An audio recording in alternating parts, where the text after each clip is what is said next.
colour bars should correspond as closely as possible to those that are printed on the enclosed leaflet. Simply adjust the colour, contrast and brightness controls of your set until they look the same. Don't worry if you can't get an exact match.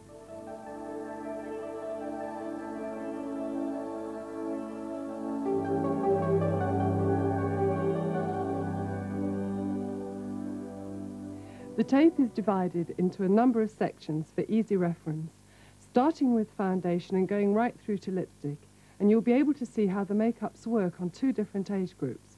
First of all, some basic facts about your skin. A good skincare routine is important. It doesn't need to be complicated, it can be very simple. Just cleanse and tone and moisturise. The important thing is that you do it regularly. You may think that your skin is all one colour, but in fact it isn't. It's made up of lots of different colours. This is why skin is sometimes referred to as sallow, which is yellowish, or cool, which can be blue or green overtones, or ruddy, which is red. Before you start your makeup, make sure that you're in a good light. Daylight's the best, and that should be flat onto your face, and daylight's free. Don't make up if you've got an overhead light, because that will cast downward shadows. Don't make up with a side light, because that will cast sideways shadows. And don't make up with the light behind you, because you won't be able to see what you're doing. Right, so you're ready to start your makeup. You're cleansed and you're moisturised. You're sitting in a good light source. Now, the starting point is usually your foundation. Have you ever thought what your foundation is made of? There are vegetable glycerides, which are vegetable extracts, avocado oil, almond oil, wheat germ oil, which is a natural preservative, and of course pigment, which gives the foundation its colour. So as you can see, your foundation is made up of more than one colour, as is your skin. Now the first stage of your makeup is probably going to be foundation. Now before you apply it, get used to using a damp cosmetic sponge. Dip the sponge into water or run it under the tap. Squeeze out the surplus liquid. Damp isn't soaking wet like that.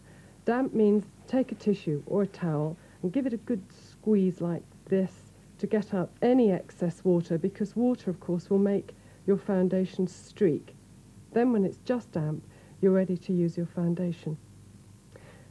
You can mix the colours together, and I'm going to do this today. If you are something just in between, this is a very good thing to do, and of course the sponge will mean that you can do it very easily. You can mix them together with your finger.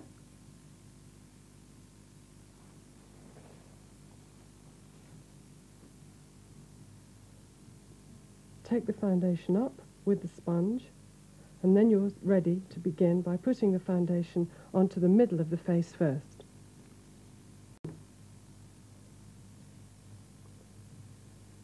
Always start by putting the foundation on the centre of your face, because you don't want a lot of foundation all over the edges of your face and into the hairline. You have to have somewhere to blend it to. If you've picked the right colour foundation, you won't need to take it all the way down your throat. Now, picking the right colour foundation means testing it. Take a little bit of foundation and test it on the side of your cheek, just about here. If it's a good match, you won't get a tide line. The sponge will help you spread the foundation really well over your face, and it gives you that very fine, flawless finish. A little over the eyelids, but not too much. If you've got a young skin, and it's a good skin, you may not want to wear foundation at all, but that's fine. Or you may want to wear just a little bit of foundation, maybe just over your nose and a little bit over the cheeks. Not too much under the eyes. That's good for every age. An absolute minimum amount of makeup around the eye area. And on Karen? Don't be misled into thinking that just because you've got a like that you have to start warming up your face with different colour foundations like that. I mean, that is not going to work. That colour is too dark. But it's the kind of colour that you can often be encouraged to buy because people tell you that you need warming up, but it's wrong. So we'll take that off. Always test your foundation on your face and find a colour that matches as near as possible to your skin tone. And you can see that that is going to match very well because it will blend into your neck without leaving a tide mark. And now we know that we've found the right colour foundation and we start to put it on. Always begin in the middle of the face, not too much. Very often with an older skin, you've got to be careful with foundation. It's really a bit like a very young skin. Too much foundation can look too caked, too obvious, and you have to be very careful not to get foundation in any areas that are lined or wrinkled, like the area around the eyes. Remember to match your foundation to your skin colour. Use a damp sponge to apply. Work from the centre of your face outwards so you don't get makeup in your hairline, and apply less foundation to older skins. Whether you're using a foundation or not, you will probably want to use a concealer. This is a concealer. It's a kind of a solid sort of foundation. You can use it straight from the stick with your fingertips and draw it straight onto your face, but the best way is with a brush. You load it up like you would a lipstick. Make sure that any surplus just comes off on the back of your hand first, and then you apply it to the face. It's wonderful for just covering any dark shadows under the eyes.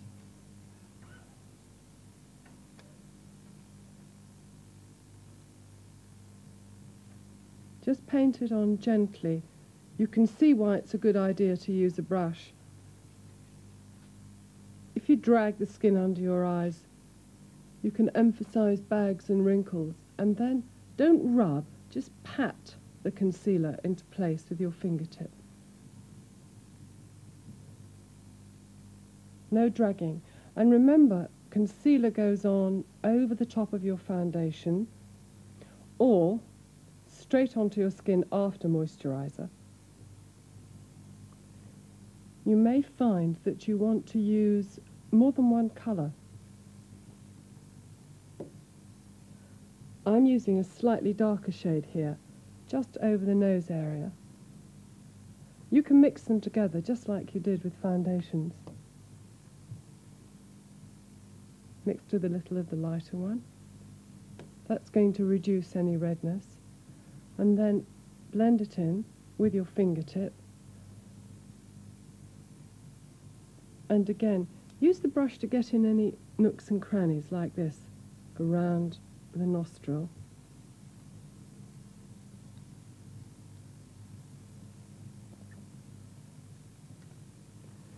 If you do happen to have any spots or blemishes, like this one, you can just dot on concealer, press it in with your finger, and if you've got any red areas,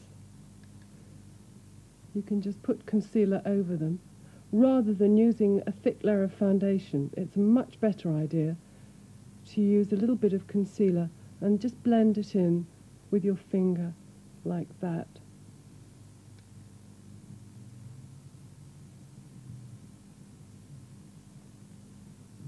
The brush helps you locate it where you want it to be.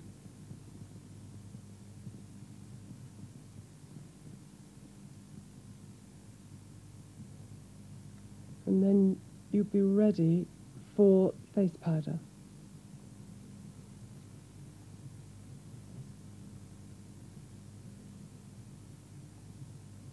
If you've got good skin and you feel you don't want to wear foundation at all, that's fine. You can just use concealer on its own.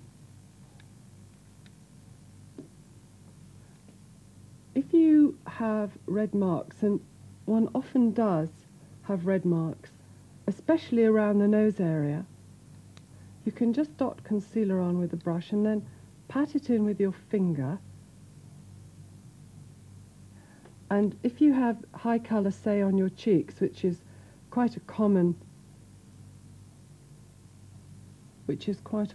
thing to happen, especially if you get a few red veins, you can just use a little concealer over any red areas too. Now again, be very careful. If you've got shadows under your eyes and you want to cover them, only put the tiniest bit of concealer on with a brush. Don't let any concealer get into lines underneath the eyes here or into the wrinkles at the side, because it will only emphasize them. You can't cover wrinkles with makeup. All you'll do is make them look much, much worse.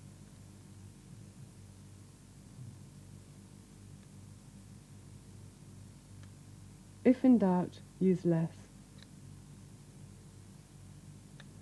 And the same for the area down by the side of the mouth or round the nose. Just touch up with the concealer on the brush, pat it in with your finger, and remember, do this in a really good light. Daylight's best, because you don't want to look like you've got little patches on your skin. Any little red marks.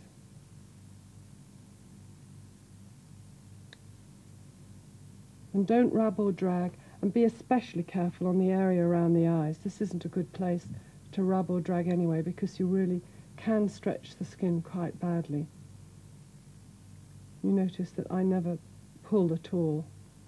I'm just patting and pressing. And then when you feel the skin looks completely even, you're ready to go on to the next stage. Eyeshadows are often described as eye bags. They really aren't the same thing at all. A shadow under the eye would be in this area and look dark like this. A bag would look more like this. Concealers should only be applied to shadows, so remember, lighter colours applied to eye bags will only emphasise them. Apply concealer with a brush after foundation or moisturiser. Use different colours for different areas, since they mix together easily. Pat in, don't rub to blend. Remember not to put concealer on fine lines or wrinkles or over eye bags. Loose face powder. Among its main ingredients are talc, silk, and of course colour pigment. Modern powders like this are very light and transparent. We call them translucent, and translucent means see-through, so you can actually see your skin through it. But on the other hand, it doesn't create a thick mask-like appearance. It's very easy to use, and all you have to do is just shake a little into the palm of your hand, not the old flower bag look where you used to have absolutely masses all over the face. And then use a powder puff, dab it away on the palm of the hand, and then apply it to your face. As you did with the foundation, you do the same thing with powder, which is start in the centre of the face, because this zone here, we call it the T-zone, is normally the oiliest anyway. So press the powder, again, don't rub, just press it into your skin. Even if you're not wearing foundation, this is the right way to apply face powder. And just dab it around the centre area of your face, and then use what's left on the puff around the cheeks. And then a very little, just look straight ahead, under the eyes.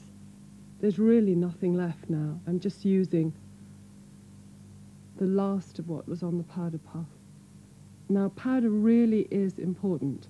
It holds the makeup in place, and it gives your skin that really poreless look, especially here where you can tend to look a bit sort of oily, even if your skin isn't very oily.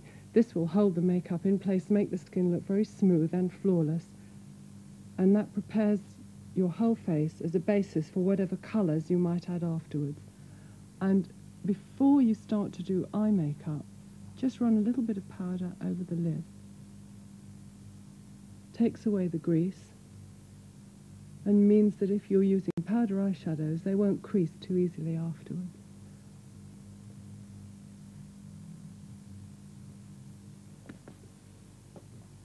Again, loose face powder and pressed into the middle of the face, just as I did before, really, on Maxine.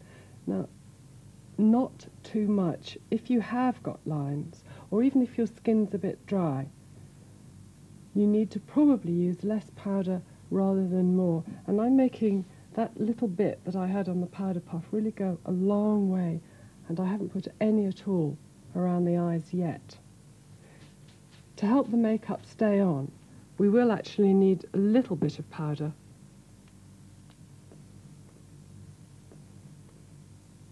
I'm putting it just on the eyelid. Also helps to stop creasing. And then really and truly, with nothing on the puff at all, just enough to use the powder puff to blot off any excess moisture around the eye. I'm just going around the area of the eyes, but no powder at all. Not great wodges of it, especially again on this area around here. But you can see how it makes the skin look much smoother. Loose powder is really the best thing to use to prepare and set your makeup for the day, but of course you may want to do touch-ups during the day, in which case you're probably going to want to use a compact powder like this. None of these little thin applicators or cotton wool like this is really suitable for putting on powder. Cotton wool's bad because the little filaments can fly off and get into your eyes and into your eyelashes. And these little pads, although they may be convenient, they just pick up dirt and grease, which then gets transferred from your face back onto the powder, then back onto the puff again. So the professional way is to use a nice fluffy brush like this. And that means you can just pick up the amount of powder that you want on the brush and dust the excess off onto the back of your hand before you apply it to your face. Apply loose face powder with a powder puff, but compact powder with a brush. Pat and press the powder onto your face, and remember, rubbing can cause streaking. Be careful not to use too much powder around your eyes, especially if you have any lines. Always start by powdering your nose and chin first. Powder blush is probably the most popular kind of blusher to use, but it's also the one you can make the most common mistakes with, which is basically putting it on in the wrong place. If you try and shape your face with blush, all you'll have are big red streaks down here, or perhaps even under your chin. So remember, there's one really easy way of putting on your blush, which is take a good brush. A nice fat one is the best kind.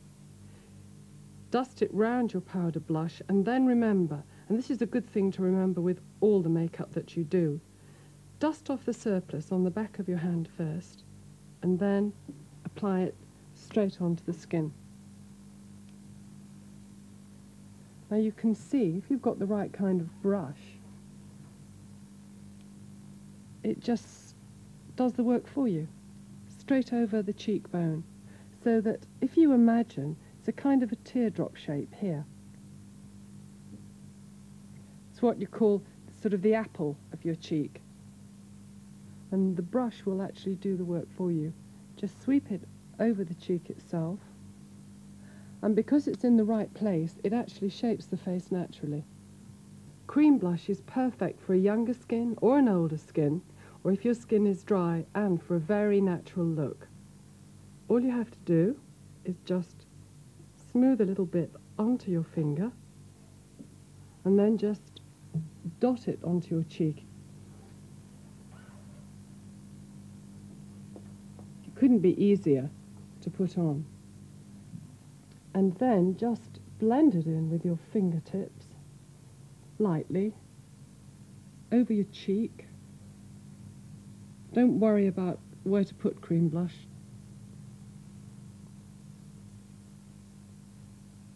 Just blend it over your cheeks to make your skin look naturally flushed. you ever think you've got a little bit too much on, use your cosmetic sponge. Just wipe it over the cream blush. It'll blend it and lift any surplus off.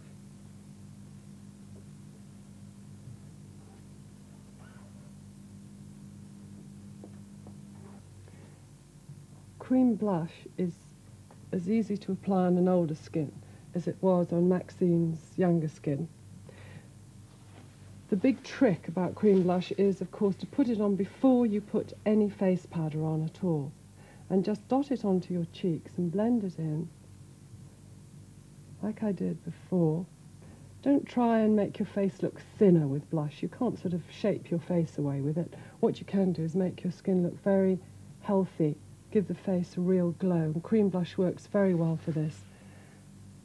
Cream blush is also very, very good for older skins because it tends not to settle on the surface of the skin.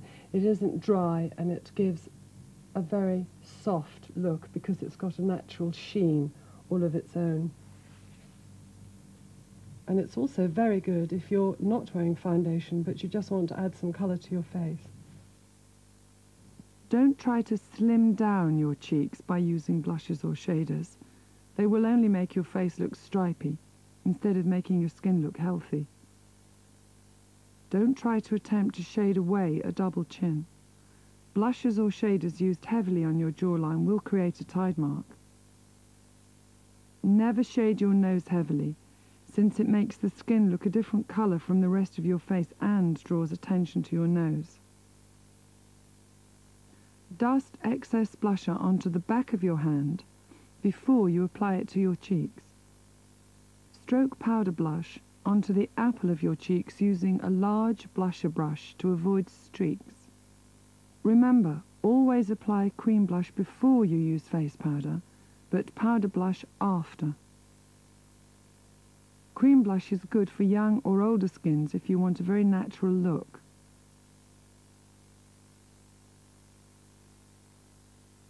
Eyeshadows contain talc and mica, which is a natural element mined from rock. It's used to add iridescence. Also almond oil, silk, and of course colour pigment. Remember how I explained that your skin is made up of several different colours? Well, actually, the same is true of your eyes. Take a close look at your own eyes, and you'll see that they're made up of, well, up to 3 or 4 different colours. These colours can often be a clue as to the eyeshadow colours that you can use and will look good on you. Maxine has got what appears to be blue eyes, but if you look closely, they're actually dark grey around the edges and copper in the middle. Now I'm going to start off by using a copper eyeshadow on her eyelid first. I'm going to apply the eyeshadow with a brush. Load up your brush. Again, dust the surplus off on the back of your hand. This is a really good thing to remember always, because that way the surplus drops off onto the back of your hand and not all over your cheeks. And then onto the eyelid.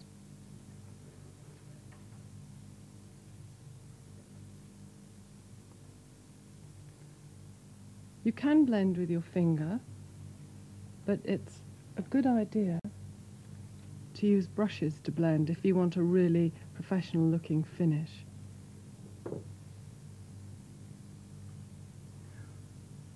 Blue eyes and blue eyeshadow is really an old myth. In fact, blue can often deaden the colour of your eyes. So try and use a contrasting colour.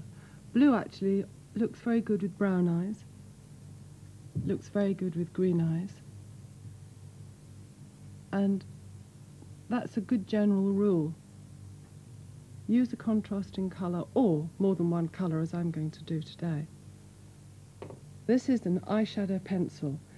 I've chosen a grey which matches the grey in Maxine's eyes, and I'm going to emphasise the shape of her eyes by darkening the outer edges of her upper lid.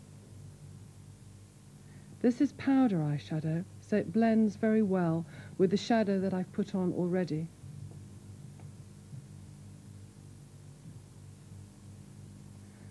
Eye shapes seem to be variable, but in fact, if you look at your own eyes and at someone else's, you'll notice for the most part the eye shape itself is more or less always the same. What does change is the area around it. Some people have a lot of lid here and some people just have a little bit.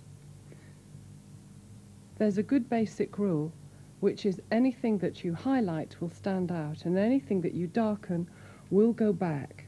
So if your eyes stick out too much here, keep them dark and that will set them back, and if you want them to come out more, highlight them. When you're putting colour on the bottom of your eyelashes, don't go too far along, just halfway is far enough, then you've got somewhere to blend it to, because blending is really important. Otherwise it's going to look like hard lines around your eyes.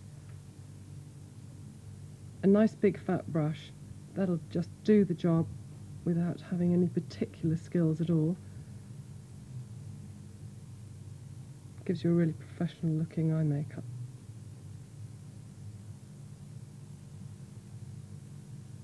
Use the edge of your brush to blend underneath your eyes, not the flat bit like that.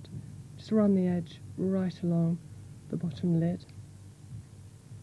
And make sure that you get the eyeshadow close to the lashes so that you haven't got a white line running too close to the lashes. And blend the two colours one into another.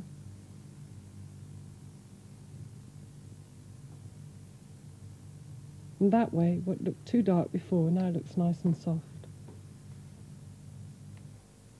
Karen also has blue eyes, but I'm going to use a completely different combination of colours this time.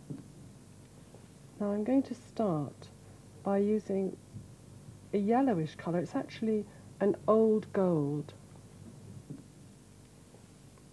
And it's a very good colour for blondes because it looks quite natural, and also it's a very good colour to use if you want a nearly no eyeshadow look. I'm just going to blend it in with a brush. It's quite important to remember to blend with brushes, especially if you have any tendency to crepiness on your eyelid. You don't want to pull the skin around.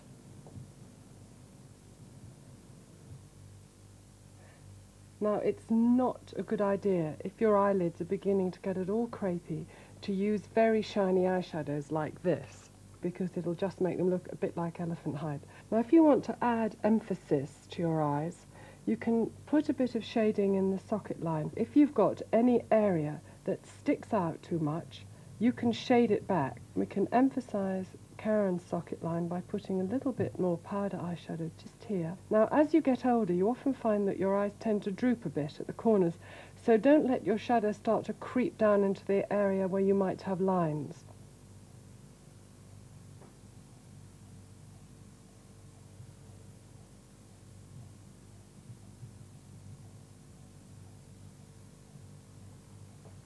Blend the shadow with your brush. Again, no pulling around with fingers. You really can't get a professional look or get your makeup to stay on properly if you try and do it all with your fingertips, because they do tend to be a bit greasy. And also, of course, you pull the skin around, which isn't a good idea.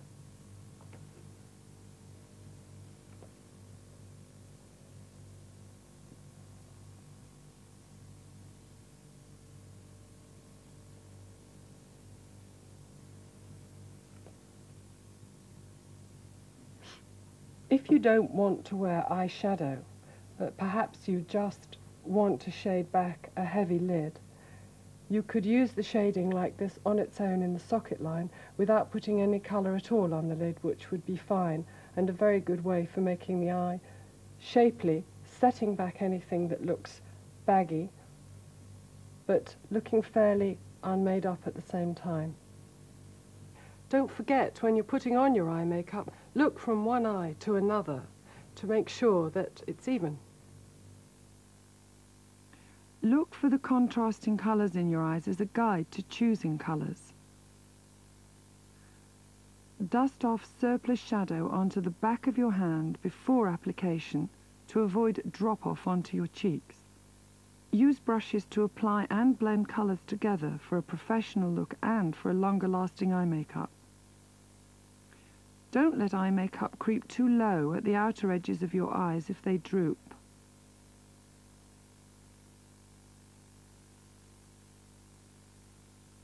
Eyeliner or eye definer pencils can be used for emphasizing and lining your eyes. Sometimes they're called kohl. Remember, when you're applying an eyeliner, keep it close to the lashes and don't close your eye, because you get little puckers all along the skin here, and that makes it look ragged when you've finished. So keep your eye open. You can look down into a mirror and then draw the line really close to the lashes like this.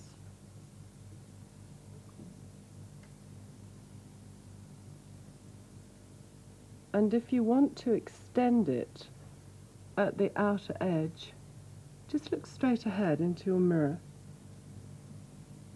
and just draw a little line, not a great big tick. I mean, that looks very old-fashioned.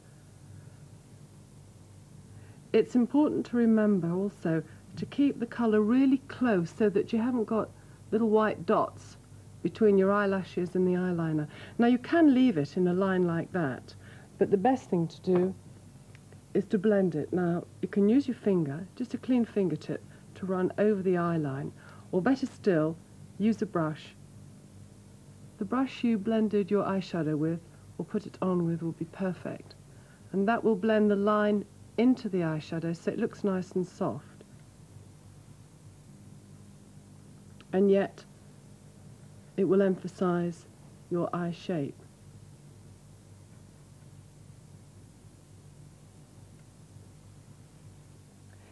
If you feel that you don't want to wear eyeshadow at all, because you think that your lids are in fact too crepey, but you do want to add definition to your eyes, this is the way to do it. Just use a pencil, don't stretch the skin too much, and look down into a mirror, if you like, held at chin level, and draw a line just carefully through the lashes.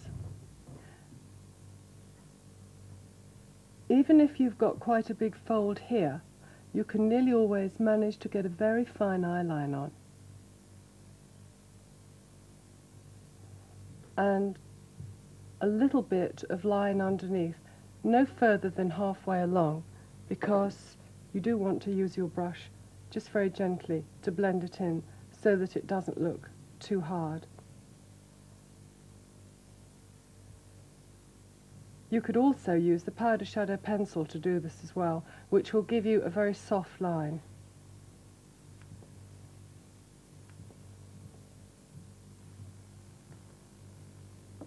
Remember not to close your eyes, it causes the skin to pucker, and to draw the line as close to your lashes as possible.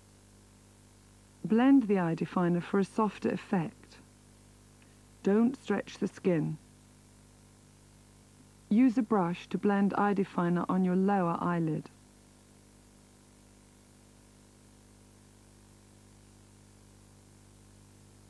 Highlighters can be used for emphasizing any area of your face that you'd like to draw attention to. They're especially good for bringing out deep-set eyes, and they do make your eyes look soft and dewy. Highlighter pencil like this is really easy to use. Try not to use really stark white colours because they look very hard on the eye. So there's just a little bit drawn under the eyebrow bone, and then for that soft dewy look, a little V in the corner of your eye. And then of course you can't leave it like that, you must blend it. And the thing to do is to use a clean brush and just dust over the highlighter so that it blends into the eyeshadows you've already put on, and here in the corner of the eye. And then it really does look soft. The idea is to have a nice soft sheen, not a really hard, sharp highlight. This is a very soft pinkish colour. On an older skin, it's not a good idea to put too much highlight anywhere around the area that might be creased, and certainly not on the lid itself, and also not in the corners here. But a minute amount under the brow bone and properly blended in just adds a nice lustrous sheen which looks quite soft, and I think it's very, very young looking. If you want to do an eye makeup, which consists just of eyeliner and then probably mascara and a little highlight, that works very, very well for a very young, very soft look.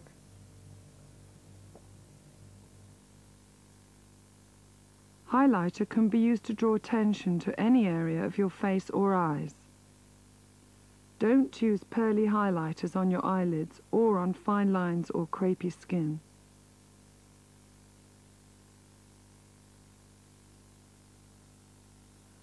Amongst the main ingredients of mascara are carnauba wax and beeswax, colour pigments, silk, almond oil, jojoba oil, and aloe vera from the aloe plant. Mascara can be one of the most important items of eye makeup. It really does make a difference, and it's important to get it right. 1 or 2 carefully applied coats combed through with an eyelash comb are much more effective than a thick layer of clumpy mascara. Always start with your top lashes and look down and then draw the mascara brush right from root to tip, pushing upwards. That helps to curl it a little bit. Do it slowly and carefully. Don't sort of jab at your eyes, because all that will happen is you'll push the brush into your eye. And if you find that they are sticking together at all you have to do is use your little comb and just comb the lashes through. It's a good thing to do this between coats anyway. It keeps them nice and feathery.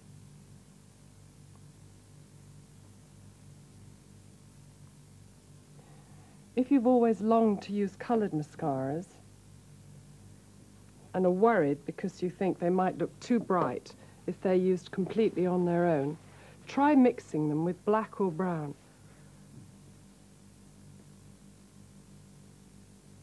The thing to do is put a layer of coloured mascara in between the black or brown, a sort of mascara sandwich. This gives you a nice soft look. I'm using blue here, but it could well have been green or purple. And then a coat of black over the top. You have a nice soft look.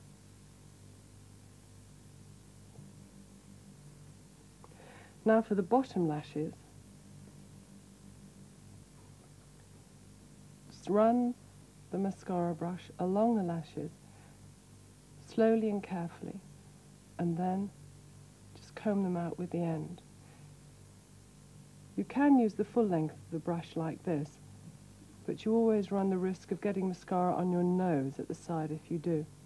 So just use the tip of the brush to paint the lashes, again from root to tip. If you think your lashes have got too sparse, just try putting on a couple of thin coats of mascara and you'll be really surprised at just how good they can look. And I think even if you don't want to wear much makeup at all, mascara on the eyes makes all the difference. But remember, try and coat all the lashes with colour. So that means brushing from root to tip right the way along. And the best way to do this is, in fact, to look down into a mirror held at chin level. And do it steadily. Don't look straight on into a mirror and sort of jab at it like that. Do it slowly and steadily so you can really brush the lashes properly all the way, the whole length, from the beginning right through to the end. Mascara your bottom lashes by looking up into a mirror, held up high above nose level, and that helps your lashes come away from the area underneath your eye, the lower eyelid. If you do get a blot of mascara, you can remove it with either a damp cotton bud, not a dry one, because the filaments of cotton wool can go into your eye. Or you can use a wet brush just to lift anything that may have dropped off the lashes and underneath the eye. Of course, if you're using really waterproof mascaras, you won't be able to do that. So they're not a good idea. Neither are mascaras that have a lot of filaments inside. Hold the mirror at chin level when you're putting mascara on your upper lashes. That enables you to sort of push the brush from root to tip from underneath. And then, when you're going to do your lower lashes, hold the mirror up above your head, keeping your chin down. That releases the lashes from the bottom lid, and then you can just draw the brush along without getting little blots on the lower lid. Look down into a mirror held at chin level when applying mascara to your upper lashes. Look up into a mirror held higher than your eyes when applying it to your lower lashes. For softly coloured lashes, mix your coloured mascara with black or brown by alternating the coats. Remove blobs of mascara with damp cotton buds or a brush.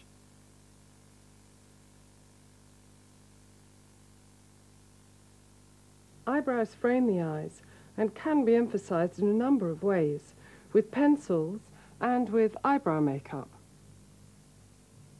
Use the little wedge-shaped applicator to pick up some of the eyebrow makeup and then dust the surplus off onto the back of your hand before you apply it to the eyebrow. You can colour the hair and also just fill in any gaps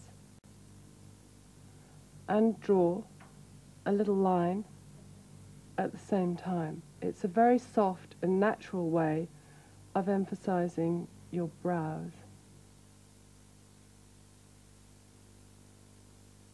Karen's got a problem that actually a lot of people have, which is one eyebrow, this one, is actually higher than the other one, that one.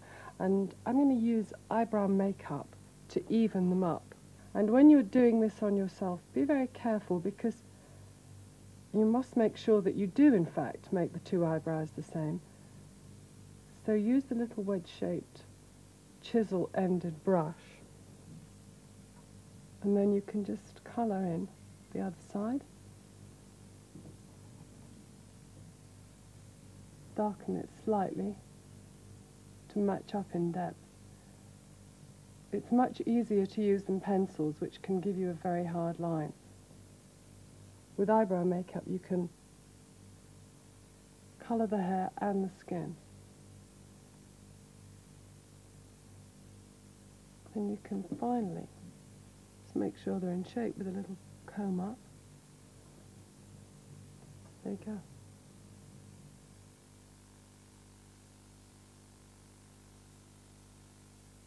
Remember that I chose copper and grey eye colours to enhance those colours in Maxine's blue eyes.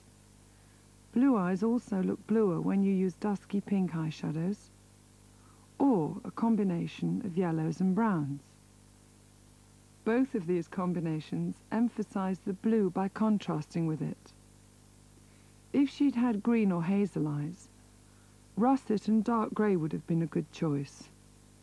So would clear and heathery pinks. Brown eyes, because of their strength of natural colour, look good with almost anything, but violets contrast well and look especially good at night. Grey blue is also very effective, but don't choose pale or pearly colours. Karen also has blue eyes, although they are slightly more grey.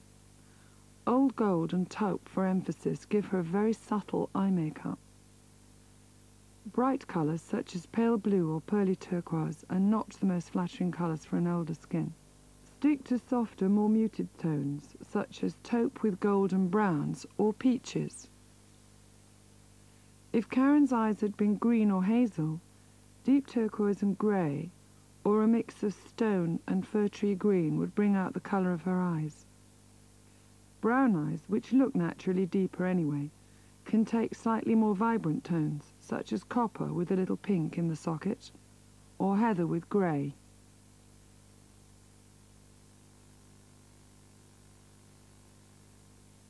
Apply your lightest shade of shadow along the first half of your upper eyelid, the darkest colour on the outer edges, and blend a little along the socket line.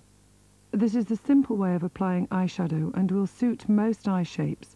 If your eyes are small or close set, it will make them appear larger and further apart.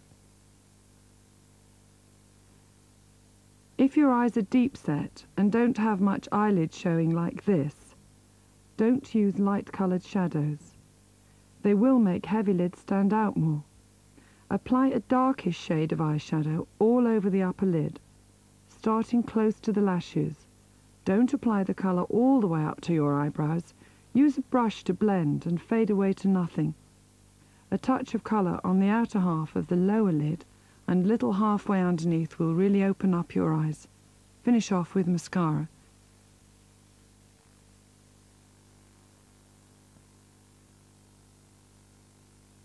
Lip colours such as lipsticks and lip tints are made of azocarite wax, carnauba wax, which is extracted from the leaves of the Brazilian carnauba palm, castor and jojoba oils, and of course many different colour pigments. Lips are the final part of any makeup. They can be strongly defined or played down depending on your mood. But it is important to learn to put your lip makeup on properly because, as with eyeshadow, lipstick can help emphasize or alter the shape of your mouth. But if you do that, remember, don't overdo it. A good little trick before you start to do your lip makeup is just to put a little bit of highlighter here on the upper lip. It's the same highlighter that I used on Maxine's eyes. Draw it on. You don't want a white line, so rub your finger over it like that to make it soft. This makes the lips look a little bit fuller. And then I'm going to use a lip pencil in a browny pink colour. A colour rather like a dark shade of natural lip colour, which is good for defining the mouth without having a strongly coloured line.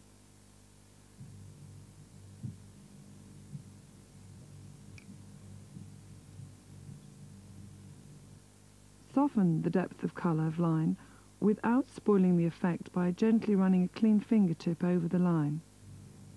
Because I want a fairly unmade-up look, instead of using a lipstick, which is a much stronger colour, I'm actually going to use a lip tint.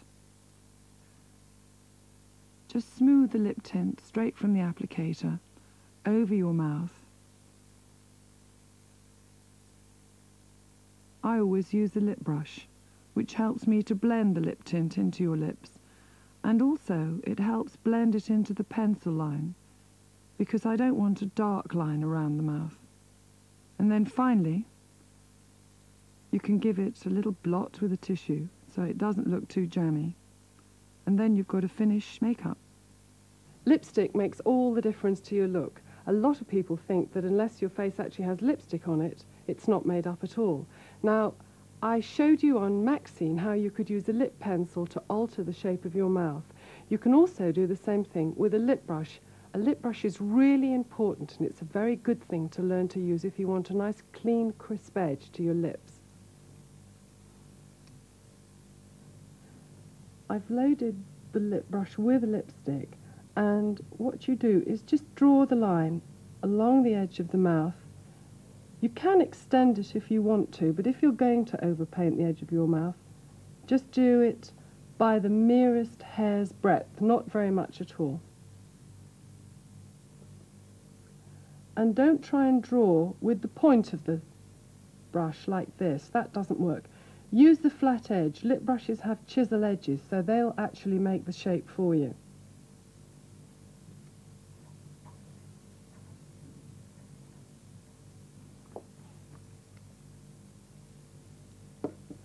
Don't try and draw the shape of your mouth by pursing your lips or trying to make your mouth a shape that it isn't naturally, especially if you want to do any correction of any kind. And then when you've got the line the way you want it to be, just fill in with the brush. And that's the application done. But if you get little spider lines, which is a really common problem, there is a little trick you can use, which is open your mouth for me, Karen, and close. Just blot carefully with a split tissue. I always use split tissues because if you use the double thickness, they sometimes stick too much. And then use a little bit of loose powder and just smile with your lips together and then press it just around the edges of the mouth. Not too much and not too far into the lips, but that little bit of powder will help to hold the lipstick in place. And it's important here not to rub because, of course, you don't want to end up with the lipstick all over your face. Just press with the powder puff. it will help to stop the lipstick running. And then if you think the lipstick looks a little bit matte, you can always put a little bit more on over the top, and that should really hold your lipstick in place. And if you've chosen a nice creamy waxy formula without too much gloss in it, it should stay on quite well.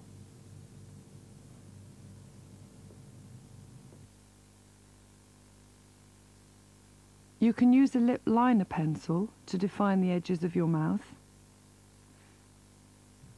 Remember, when using a lip brush to outline your lips, use the flat edge of the chisel shape.